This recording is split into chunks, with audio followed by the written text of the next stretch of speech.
We are live. Yes, I'm not sure what happened last time. It was really strange because in the studio while we were talking, the sound was going great and it was very smooth. But somehow it went through and it was very choppy. The sound was going great and it was very smooth. Okay, we're good. Okay, good. So, hello, Ara. Greetings, Nikos. I wanted to share a contemporary architect right now just to start. It's someone I interned for 10 years ago. I was an intern at his office and I know he's a very good architect. Okay. Um, and he's very highly regarded in the field. Um, very anyone who knows him says he's full of integrity. His firm has always been full of integrity. Good. Okay. So, what do you want me to do? I just want to look at his work real quick. And I'll be happy to. okay, share. Um, so I know it doesn't fully meet the criteria laid out as far as when we get to the what leads us to the traditional architecture, but I do believe it has certain qualities. Here, let's go to his website.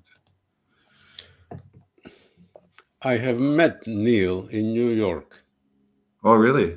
Yes, had dinner with him. Oh, no way. Yes. He did a building on the High Line. Yes, that one. I wanted to pull up that building. Here. And Oh, I was HL2P. invited to a little mini conference on the High Line, and he was there. Oh, no way. What year was this? Oh, 20 years ago. 20 years ago. Yeah. 2005. He was a young guy. Well, I don't know exactly, but he was a young guy. Oh, no, because this project was completed in 2012. Well, that's about, so say, 13 years ago. So it was as this project was being completed? Yeah, the project was just being completed, and he also had an exhibit at the same time. Someone had arranged for an exhibit of his work at the local architecture gallery. So I remember that.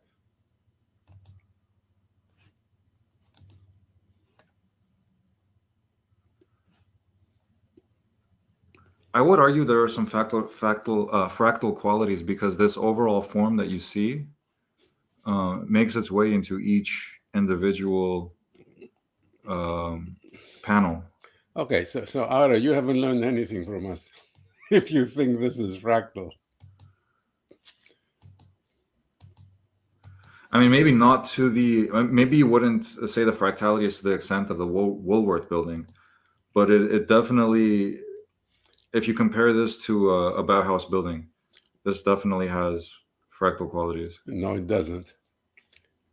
It has two scales instead of one scale of a Bauhaus building. We taught you, Nir and I taught you how to count the scales and then see if the scales coordinate. You count the scales first of all, then you see if the scales link. Are they nested symmetries that link the different scales from the very large to the very small? No, they don't. Okay, so there are two scales, three scales here. That's all. This is not a fractal. Right. Whereas, like the Woolworth building, we would say has a like it seems like actually like an infinite number of That's what a fractal is, an infinite yeah. number. Yeah, any scale. Yeah, this building is insane. Any scale you look at it. But we live in a society where we value today being innovative and doing No, something that's we live in a unseen. society where we value ugliness. Ugliness has become a cult religion. People seek ugliness, even though it's bad for their health. People have become masochistic. They want unhealthy environments. They like the pleasure. This is masochism. They like the pleasure of the pain of their organism getting worn down. They're taught to enjoy that as part of being contemporary. Yeah, it's really. I mean, it's crazy. It's the West Coast cities. The way they're planned is very very. that and very car centric. But some of those East Coast cities before seem like they're pretty nice. Okay, I'm being nice. What do you want me to? What do you want me to answer? I'm being nice. Yeah. Have you been to Charleston? I've been hearing a lot about Charleston. No, I've not been to Charleston, but enough of the 19th century city survives. Supposedly, it's very beautiful. Yeah, they do say it's very beautiful. So I've not been there, but I've seen pictures, and it's a big tourist magnet because it has all the human-centered architecture and urbanism. It's a human-scale urbanism. So people just love just being there, walking around, looking at each building. Each building is makes you feel good, which is not what you can say from Neil's buildings. They don't make you feel good because they lack those mathematical qualities. So, by being innovative, you drop the mathematical qualities and make you feel good. It's a trade-off. It's up to the architect, and of course, it's up to the client. I got a flashback recently to my third year of undergrad, the second semester of my third year. We had a project that was a PTSD treatment center. Interestingly, and the expert is Anne Sussman. Yeah, and the building we designed. So it was a group of two. We designed the building. It was all steel. So this semester was actually the steel studio. The first semester of third year was housing. We did housing projects. Second semester was steel. So we did steel buildings. And the one we did, when we were getting the critique, one of the reviewers said, and at the time, people throw a lot of critiques, and sometimes it's like you don't know what to pay close attention to and what not. But I got a critique that I didn't forget, and I've been thinking about it recently, and it was actually a profound comment that I didn't realize at the time. So he said, this building, even though what you did architecturally is awesome, your building, I don't know if it's going to cure PTSD. It might cause PTSD. And because at the time, so this is the building we designed. Who designed this? Me and my partner. My partner was Arthur Nestorenko. It was us two in the second semester of our third year. It's a good thing Nir is not with us and Anne is not with us. They would start yelling at you. I know. And threaten to leave the video. This is a terrible building for PTSD. Yeah. This is a terrible building for ordinary people. It is anxiety-inducing to the point of pain for PTSD sufferers. Come on, what were you thinking of? And that's exactly what our reviewer said. What one of our reviewers said. Exactly. But look, Ara, let's go through this step by step.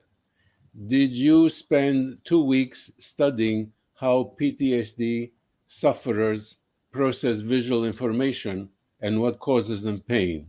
No, you didn't. You just designed this thing to look cute on the screen. That is irresponsible. Now, you're my friend, and I'm telling you off, but the fault is with your instructors. This was a studio at the university. Those instructors were horribly irresponsible. Not to explain to you that you are going to deal with PTSD patients. You have to research and see how they respond to the geometry and the visual information in the environment. Otherwise, you're going to do terrible harm.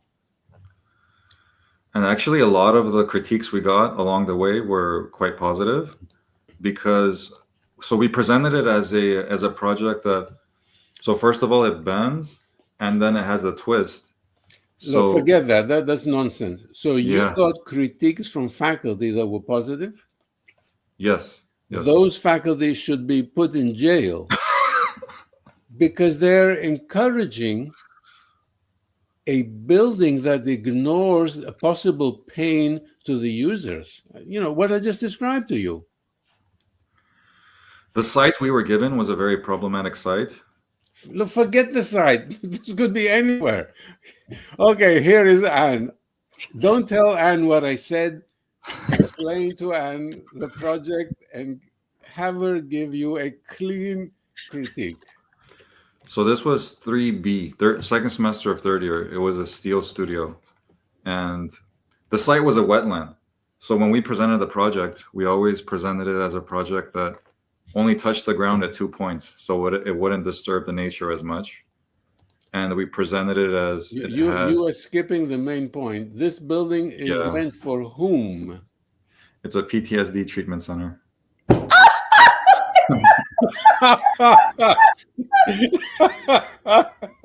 And She fell off her chair. one of the What did comments, you do? I know. And fell off her chair.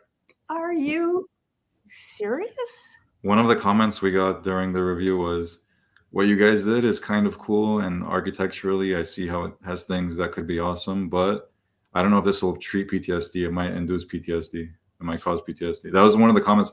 And it was like, we would get so many comments that were like positive, and you sometimes don't know which to pay close attention to.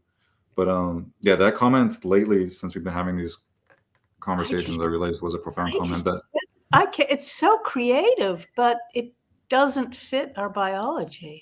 right. This wasn't 2009 or 2010. I was like 19 or 20, and I mean it was a third-year project. Well, remember, PTSD had only been a word in the doctor's manual until 1980. It wasn't a word. Autism spectrum diagnosis and post-traumatic stress disorder entered the Diagnostic Statistical Manual in 1980. So it's relatively new, right? Yeah.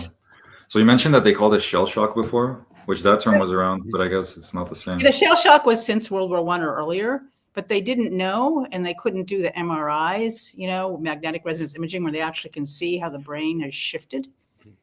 The brain, PTSD, post-traumatic stress disorder, changes your brain. Because of the stress and the lack of sleeping, neurons die and the brain actually shrinks. You can go online and Google it, and they'll show MRI images of less brain volume in someone with post-traumatic stress disorder. It's really shocking. And the brain is swimming more in the brain fluid. There's simpler ones than that that actually show comparative size. The brain shrinks. Oh, there it is. That one right there on the right, far right. There it is. So you can see security check required. How PTSD. Yeah, there you can see. There, that's perfect. You can really see the difference. So you see how the brain is really kind of tight to the skull on the left, and there's more of a space on the right. That's because I think a lot of the cells, maybe 30% of the cells in the cortical region of the brain are for vision.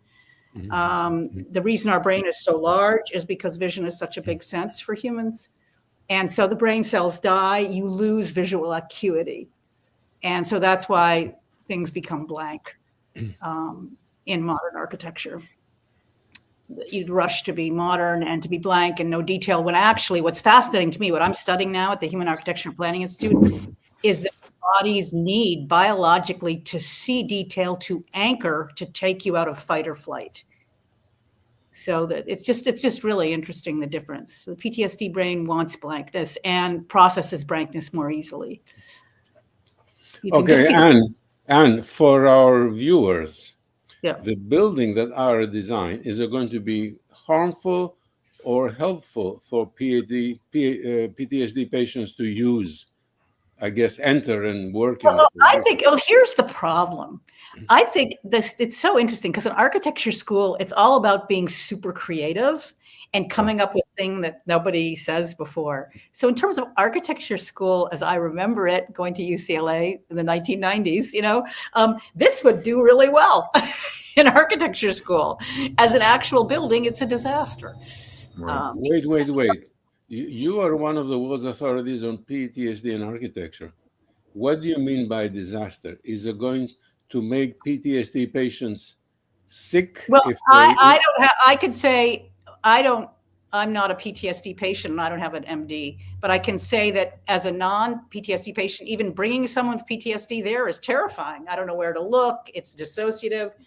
You can tell, Nikos, if you even do a 3M visual attention study, a software study, that the brain is hardwired non-consciously to look away from the building. That would happen, Nikos. Yes. I know. And then when you force yourself to look at a building your brain is telling you not to look at, it's already stressful, even if you're not sick, you know? Okay, and if you have PTSD, it is more stressful, right? I don't have that expertise. I would argue it probably is. It's very confusing. I don't know where the entry is. Okay, so for It's our super viewers, creative, though. In terms of architecture no, school, I think this is a forget project. the creative. What? Our viewers join from all over the world because they want the new techniques. And you are telling everyone that we have the diagnostic techniques that will tell you if a PTSD sufferer will view this building and approach it and enter it and seize with fright because it is so frightening. We But have not only that, it's not techniques. just viewer, it's also, I mean, what if you live in a school, you go to a school across the street? It'd be terrifying to look at it. Yes, you will see this every day. What if your apartment has the backyard looking at this? I'm not sure I'd want that. So it's negative for the community. There is a school around here that is steel and glass and it's designed by Kuo Pimablo. Okay, this so one. Oh, what? Is that what it looks like? Yeah. It's Yeah, so this is bad. in downtown LA. It's a magnet high school, I believe. Is that exist? Is it built? Yeah, this is built. This is built. Okay, so we are destroying our education system from the inside, not only cutting the funding. My God. It's really amazing. It's amazing how the private schools in Massachusetts, most of them have very traditional, Georgian architecture. And whereas the buildings that the public has to send their students to for high school, they look like factories. Well, this is worse than a factory. This is a sort of an assault on the senses that keeps you in constant anxiety. What's fascinating to me, but don't get so angry yet. What's fascinating to me, Nikos, is how it's not evidence-based design, one. And number two, you can really tell it's the architecture school approach where you just want to be innovative. They don't think about how it will age. How is that building going to age in 20 years? Yeah, look, before you joined, I was discussing with Ara saying that architecture faculty train students to have no conscience, not to look at the consequences of their design. So the architect who designed this doesn't care about the consequences it will have on the students. This is a school, for Christ's sake. It's going to affect the psychology and the physiology of the students. And I'm willing to bet it's going to do that in a negative way. And we can find that out by all the diagnostics that we have. The VAS and the portable body sensors, we can do that. We haven't done that, but I'm willing to bet $5 that. Right. I mean, this would be fascinating. Imagine doing a series of schools next to each other looking like this. This is horrific. It's absolutely horrific. It'll age terribly. Oh my gosh, guys. Ara, when you come to Boston, I've got to show you Frank Gehry's building at MIT. Okay, he built it 20 years ago. It's aging terribly. It's the Stata Center at MIT. Yeah, that's it. It's aged terribly, and walking by it on the street, it feels horrible. And you can't even find the door. It's like, what? I'm willing to say that it felt horrible from the day it opened, not because it's aging. But I think. To be fair to Frank Gehry, I think he did mark the entry with this. It's with this. But that doesn't look like that anymore. It now has all the black mold and the water drips on it. It looks very. And then there's also a car entry there, and it's very, very confusing. Or maybe it's the one further. It just doesn't work, and it makes you feel affronted as you walk down the street. It's the opposite of walking down Newbury Street in Boston, where people hold hands and want to linger. Yes, Ara. Yes. What you pointed out is the entrance. I've never been to this building. What you pointed out is the entrance does not invite you to approach. It repels. That geometry of that overhang, jagged overhang repels. It does not invite you to approach. So that's not a very attractive entrance. No, but in a way, what Frank Gehry's doing is the same error of your architectural studio. Let's just be creative, guys. Let's have some fun. And it is fun. That's the thing. I really loved it. Wait. It is fun for the architect. It's not fun for the user. Not for the user, but we're never taught to think of the user. So Frank Exactly. Gehry is still stuck there. It's non-evidence-based design, and architecture students don't go back 20 years later and to see how it's working. It's not, it's from the false supposition that the mind's a blank slate. The mind is not tabula rasa. It's preset. So Frank Gehry, but here's the thing though, that Nikos, it's so fun, these architectural studios, because I remember it's fun. Yeah, it really is. It is. It's really. I'm ready to say something. I better not say it because YouTube will shut down our video. What is fun for a small group of elites that destroys the lives of the general public, that's not fun. But that's just irresponsibility. It's criminal irresponsibility. Well, one could argue that, yes, and it's criminal irresponsibility to be teaching based on the false premise the mind's a blank slate, when that's not what the business school students study. They have eye tracking labs, and they know the mind's not a blank slate. Was Neil Denari a professor at UCLA when you were there, Anne? Was what? Was Neil Denari a professor at UCLA? No. He's a young guy. He's after Anne. Oh. Yeah, he's yeah. Do you know Neil Denari? I had Tom Main. He's a big name. Yeah, he's the older generation. No, Neil Denari is a younger generation. I see. But I have some stories about Neil Denari, so I might as well tell them while I'm here. Yeah. So I was at the conference with him. We had a dinner together. Several people, and Alejandro Zaira Polo was there because he was doing something on the High Line. So I was chatting away with Alejandro Zaira Polo in Spanish. He's Spanish. And, he's a fun guy, a nice guy, but I decided that he knows very little about architecture. He was nice to chat with. But then he became dean of Princeton, and then he got into a scandal because it was discovered that he had no intellectual depth. Did he write a plagiarized text? I heard he copied some text, because he didn't know architectural theory, architectural history. He had an intuitive feel for design, very innovative, fancy design. But you don't make somebody a dean of Princeton Architecture School just because they're a good designer.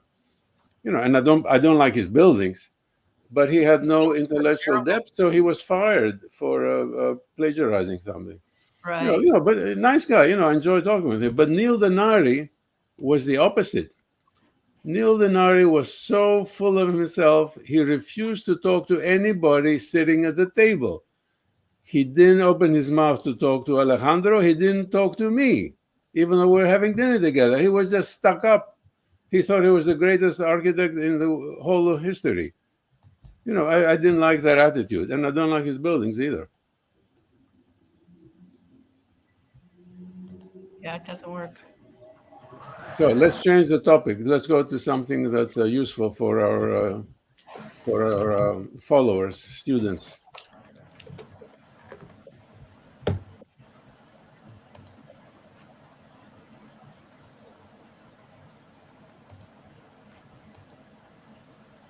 The amount of labor it must have taken to design this building, because the ornament doesn't really repeat. Stop right there. Before you fall into the trap, we have AI and machine cutting that can do this cheaply today. You don't have to, pay stonemasons to work for 6 months to carve this. We can mold this. We can carve it out of some sort of synthetic fiber. We have the technology to do all this wonderful ornament today, very cheaply. It's true. And what's so fascinating? Yeah. Yeah, go ahead. Yeah, Anne and I know people who are contemporary ornamenters who work with traditional architects to produce very economical ornament using the latest tools, the latest technology. Right. And that's fascinating about the ornament, though, is how much before you're even born, your brain's preset to want to see it so that you can anchor. That's what blows my mind, the brain's need for secure anchoring. And that's what governs. It's the non-conscious that governs the architectural experience. It's fun to play around in architectural studio, and you'll create really innovative things that look good for a snapshot, but they're not going to work because they don't consider the non-conscious experience. And that's what's so interesting, how detail our brain craves it. Yeah, to feel secure in space. Yeah, and if you can't anchor. Yeah, open that. No. Which one? The Woolworth that you had previously. No, you had it on the right.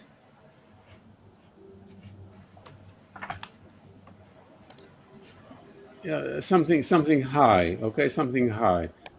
Okay, I just want to make a general statement. What happens is that find another one. Yeah, that.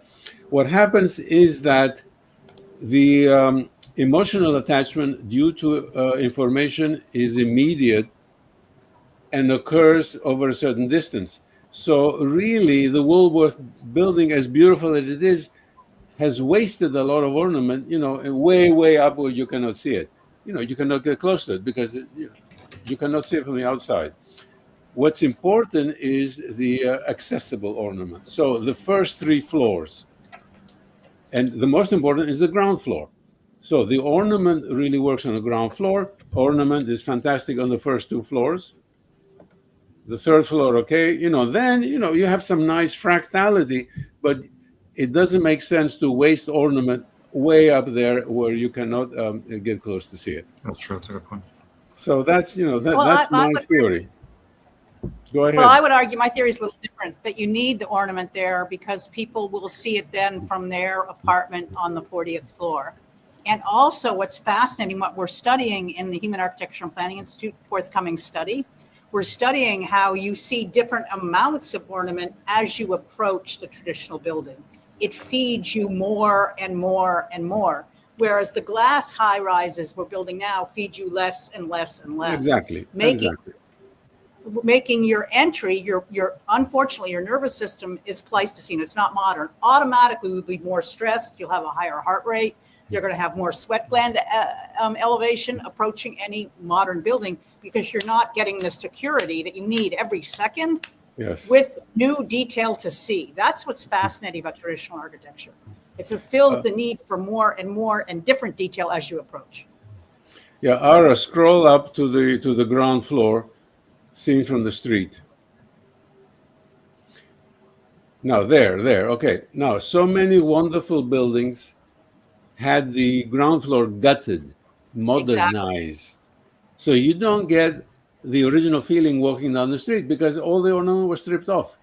And you can guess by looking at the 1st and the 2nd floors, you can guess that this was fantastically ornamented. But idiots in the 50s and 60s just stripped the ground floor. Totally. But what it says non-consciously, this is what's fascinating to me. It says, I'm here for you, Ara and Nikos. I'm here.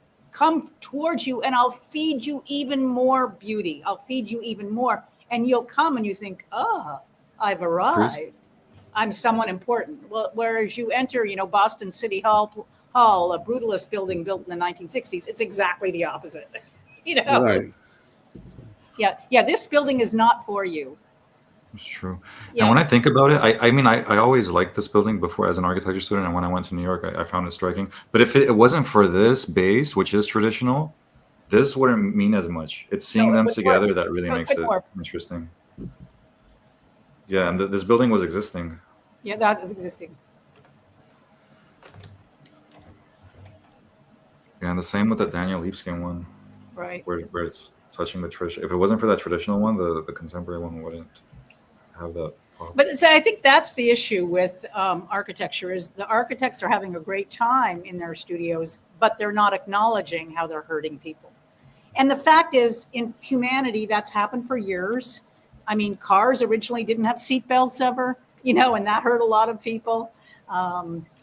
Doctors, we talked about this, didn't used to wash their hands in most of the 19th century, and that hurt a lot of people. Exactly. They would start an operation without washing their hands. Washing their hands, yeah. It wasn't really till after the 1870s they started washing their hands.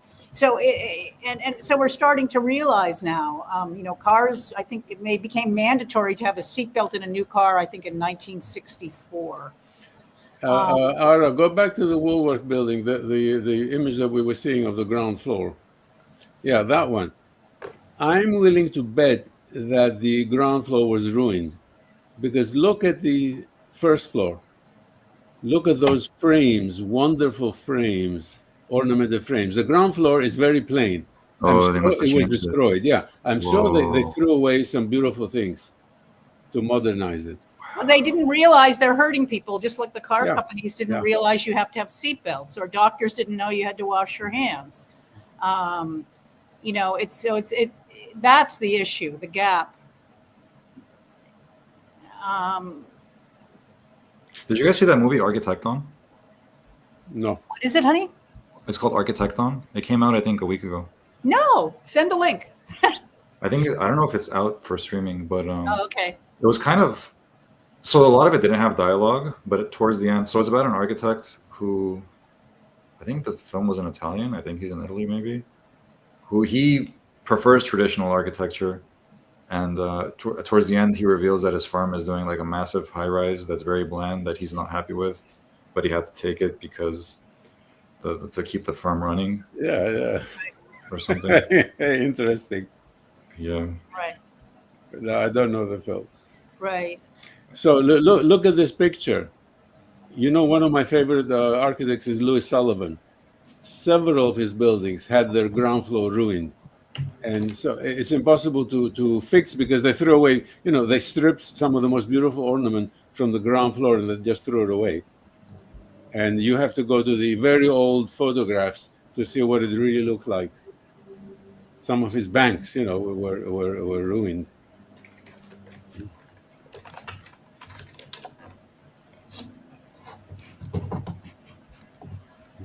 Oh my goodness.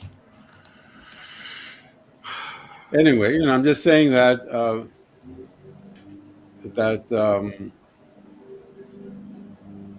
mainstream architects destroyed some beautiful buildings, trying to fit them in to their own But aesthetic. Nikos, it wasn't just in architecture, it was the rush to be modern and everything. Packaged food, TV dinners, everybody. Yeah, instead of eating modern. Yeah. Not realizing it doesn't fit our ecosystem nor our body. Yeah, instead of eating an apple, eggs, and a banana, you eat a prepared TV dinner full of salt a TV dinner, and you don't eat salt and bleached flour and additives and garbage. They took the wheat germ out of bread in the 1940s because Wonder Bread realized the bread would have a longer shelf life, and they could sell it pre-sliced. It was hot. No fiber in the bread. That's cool, right? Yeah. Can we? Now we know it. Not having fiber is linked to all kinds of. Can we branch off? The Wonder Bread had a long shelf life because even bacteria couldn't find anything to eat there. So it would just stay there. It's totally inert. It's like a piece of cardboard. I showed you this, right? You've seen these, right? No. Oh, you haven't seen these? No, show me. Oh my God. Look at this. Oh. So this is. Ara, can we zero in? Yeah, let's see. Look at this. So in the 40s, the same woman who wrote the Dick and Jane children's books. Yeah. She was I know this. by Sunbeam to promote bread that was pre-sliced with no fiber. And this is how you were going to be modern. Look at that. And they're even promoting it with a truck because it's post-World War II. This is cool. Isn't this cool, guys? And this is it. The bread you need for energy. It's the propaganda. It was propaganda, not knowing that, not knowing actually people need. fiber. look, I see your paintings behind you. There was one comment in one of our videos saying that somebody doesn't like your paintings. Well, if that person is listening today, find another video channel. We like Anne's paintings. Honey, this is my emotional therapy paintings. I think when we start getting negative comments online, it's like we know we're onto something. It's just a part of it. Like people just leave negative comments. It's just too fun. And then I've got my fractals here. What do you think? Oh, great, great. Look at that fractal stuff. I like the one on top. Yeah, it's very organic. Isn't that fun? It's amazing. You just throw paints on and it does it itself. Oops. I put a snippet of Anne talking about the Taj Mahal on Instagram, and that's been getting a lot of comments. Really? People are really fighting and arguing in the comments section. Good. You mentioned like briefly something about I knew nothing about the Muslim religion, and then all of a sudden it's a bunch of people coming saying no, this is Hindu architecture, and then people saying no, she's right, it's Muslim architecture, and then people saying no, this isn't a religious space. It's actually, I think, from Iran, or it's Persian architecture. Well, yeah, the Safavids from Iran is Persian architecture. Persian architecture. However, it is slightly adapted to Hindu architecture because they had Hindu workmen. But the architecture itself is Persian architecture, but slightly adapted. That was appropriated to the place, and it's a grave, it's a memorial to the man's wife. Exactly.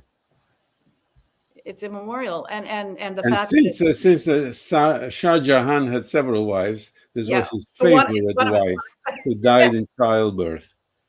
Yeah, it's a memorial to his wife. But the fact that it is so timeless, I think it was, when is it?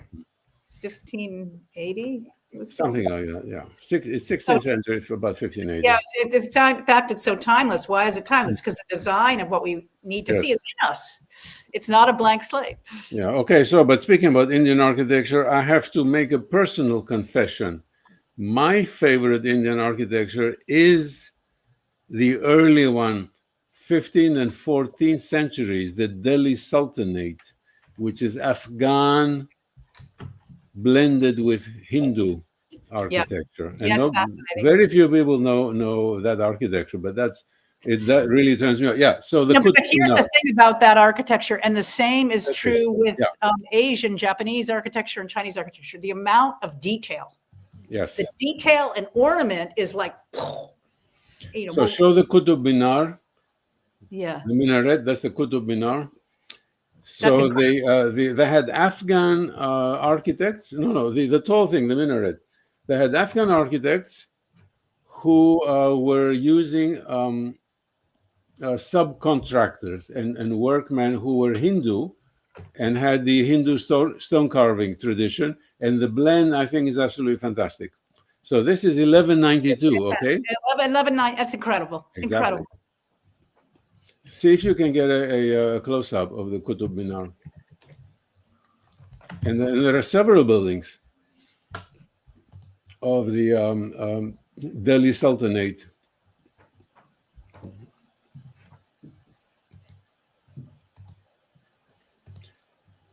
Well, what's fantastic is to get close up.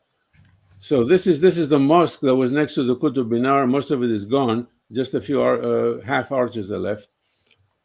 But close up to the Qutub Minar is fantastic. So these are reused Hindu columns for a madrasa or a mosque. Absolutely phenomenal.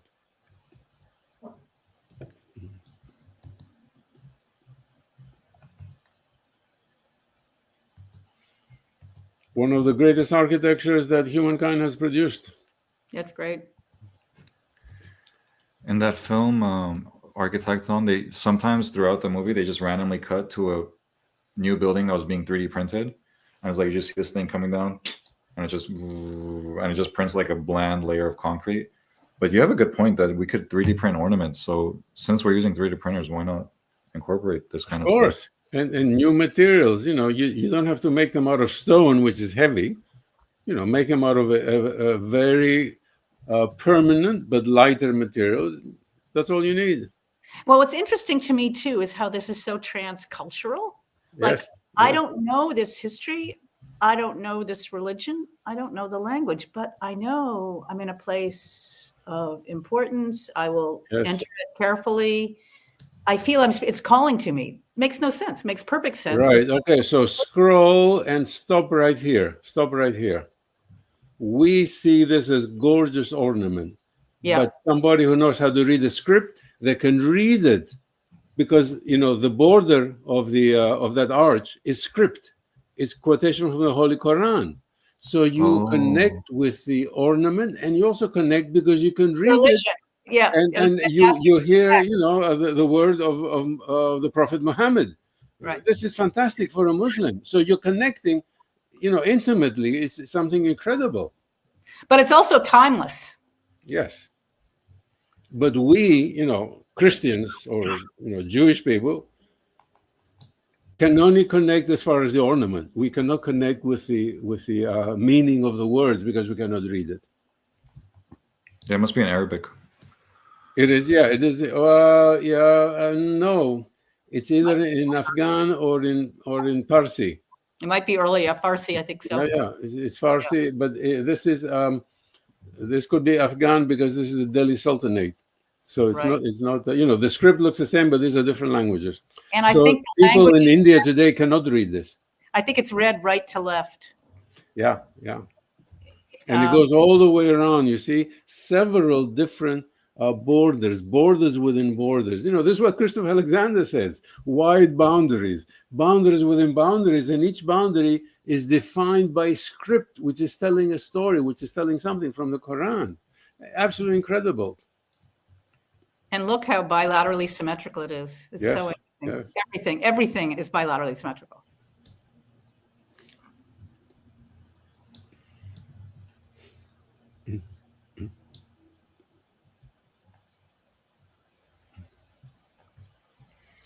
Yes, humankind has rarely approached this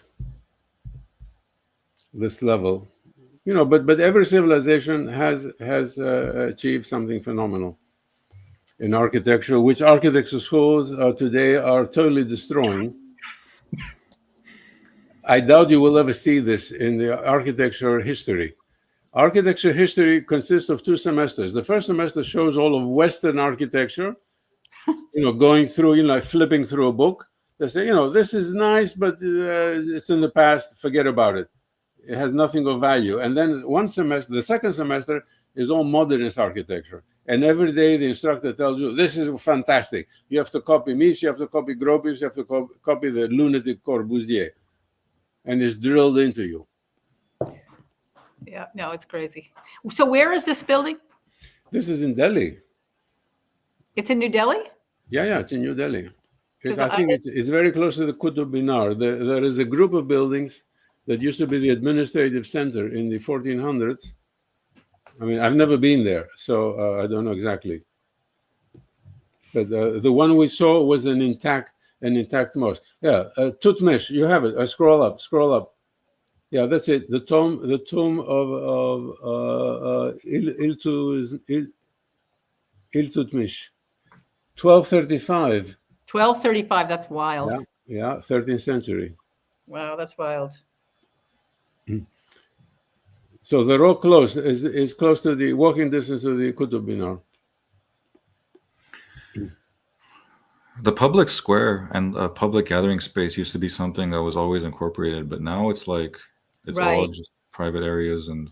Right, that's the thing. It's the way. That's the fascinating thing that you just said. It's drawing the public.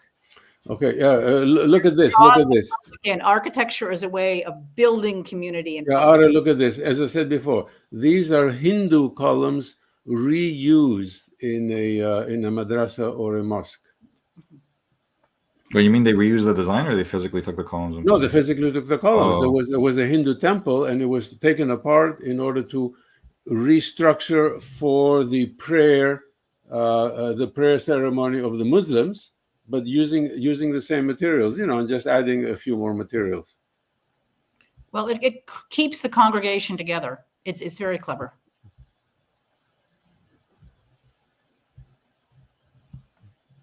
So it looks like a lot of it was destroyed? Yeah. Most of that is destroyed. So you only have the entrance. Wow.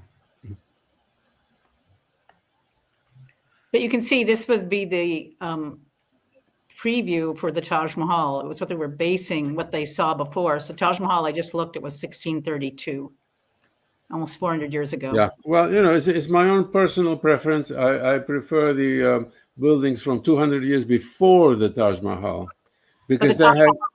Mahal, this is the World Heritage Site now. It has, It is, yes, it is. Go from all over the world to come see it. It's gorgeous. It is one of the greatest buildings in the history of humankind. But to me, the raw power of the buildings 200 years earlier somehow attracts me more. But that's a personal preference. But it's still amazing. And all of what's fascinating too, Nikos, to me, is the fractal patterning on the marble, like right here. Yeah. It's very interesting. If you scroll up a little bit more, you'll see it.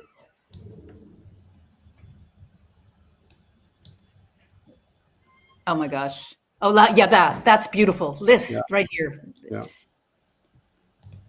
That is fantastic. That is fantastic. That is just, I mean, when I first saw the Taj Mahal, I was 12. I realized that draws me right to the building to look. And it's easy to see. It's not too dense, not too sparse. It's exactly fits. Okay, why don't you look up the tomb of Sher Shah? Shair Shah in Sasaram. S-H-A? Yeah. Shah. And then S-H-E-R. And then Sasaram. Yeah, that's it. So look at that. That's from the period that I like. Yeah, that's earlier. But that's earlier. So, to me, I even prefer this to the Taj Mahal. And it's built on an island in an artificial lake. So they built this huge artificial lake, the Shah at the time, Sher Shah, and they built his tomb in the middle of the lake, and you just have a causeway to go to the lake. Oh, it's fantastic. It's fantastic.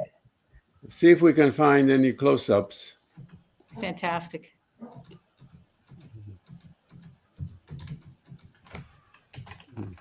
Well, it seems like the scale is a bit different. The Taj Mahal is a much larger building. Yeah, no, it's a very different style, different architecture.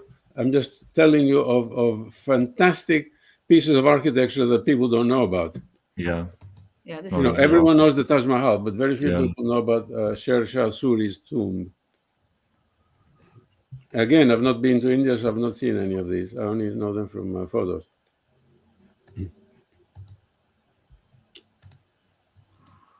Yeah, inside is rather plain. It's the entrances and the outside that's gorgeous.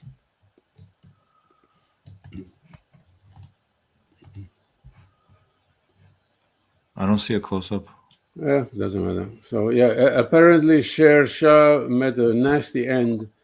There was a battle, a campaign battle. He was leading the battle, and he stood close to a cannon, and the cannon blew up and killed him.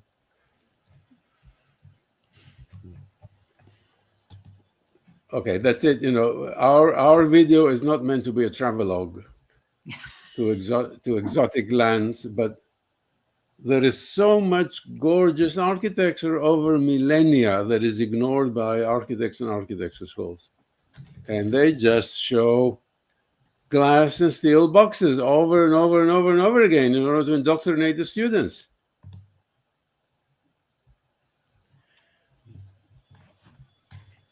Anne, what do you want to say about architecture school? Yeah, it was fun.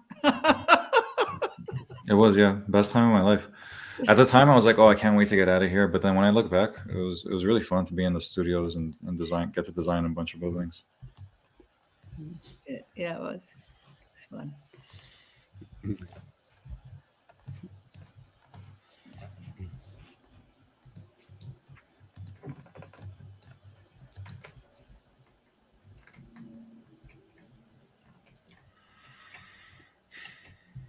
Oh, Charleston. I was just in Charleston. Oh, were you really? Oh. Go to Charleston. It blew my mind. Look at that street. Yeah, it's I amazing. was stunned. Have you been there? No, I haven't. I have not. Neither of you have been there? No. I was just in Charleston, South Carolina. City Makers Collective, which teaches traditional architecture and designing for people, invited me to give a talk, and I'd never been there. Oh, you see that picture? Oh my gosh, it's a traditional street, which just like traditional temples were designed to attract people. And it was just fascinating. So they have, and you go down that street today, and they have Ralph Lauren store, Chanel store. I mean, it's like, what? Because it's such an attractive store for tourists. There's this street of the traditional buildings. It's not, in some ways, it's not as maintained as I thought it might have been. Clearly, it's kind of a lower. We're not in, Manhattan. Am I at the right part? What? Charleston. Well, maybe she just. Yeah. Let's see. South Carolina. Oh yeah, there we go. There we go. I mean, the traditional streets just blew my mind. I had no idea.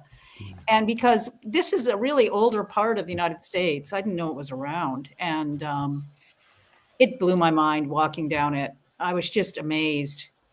And it was really interesting to see the most attractive streets is what the very high end fashion stores, that's where they have their. Yeah.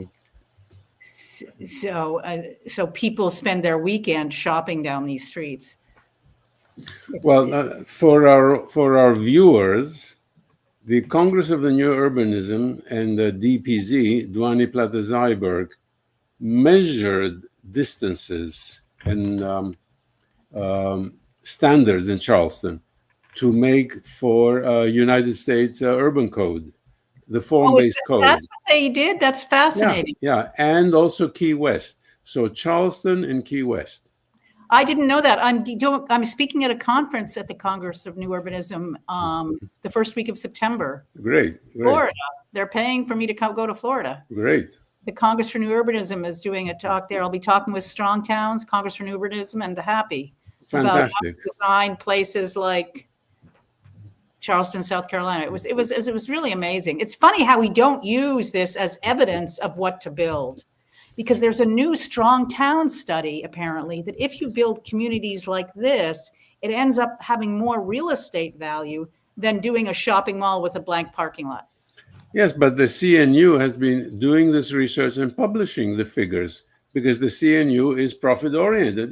They want to convince clients to put the money down to build whole new developments. So the CNU is tapped into this, but developers just don't get it, even though it's in front of them. Right. No, it's fascinating. So it was just fascinating that, oh my gosh, I had no idea this even looked like this. The one thing that really surprises me about Charleston is they say that it doesn't really have underground transit system like NYC does, or like DC does, or like Paris does. Like it's still car centric, it seems. Is it? Right. And because I think the southern states don't have the wealth of the northern states. But yeah, it is beautiful and walkable.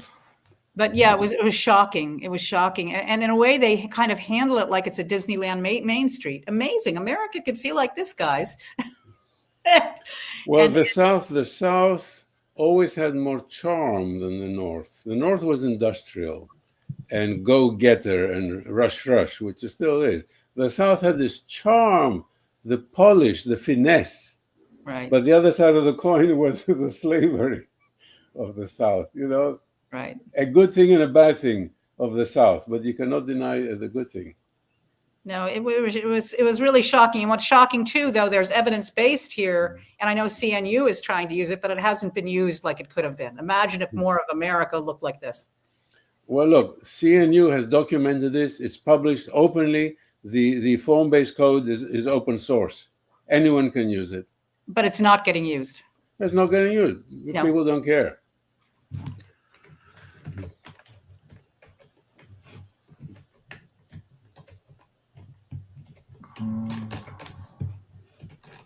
Yeah, the sad thing is anytime there's a new development, it's a massive parking lot with bland buildings all around it. It's really sad, and I don't know why it happens. Look, some committee approved that thing, and they're ultimately responsible. And that committee, could be nice family people, but they do something bad because they're copying what has been done before. When in fact they could listen to the CNU that has all the details on how to do it correctly, more CNU? humanly. Congress of New Urbanism. Congress of New Urbanism. They have all this documented stuff, open source.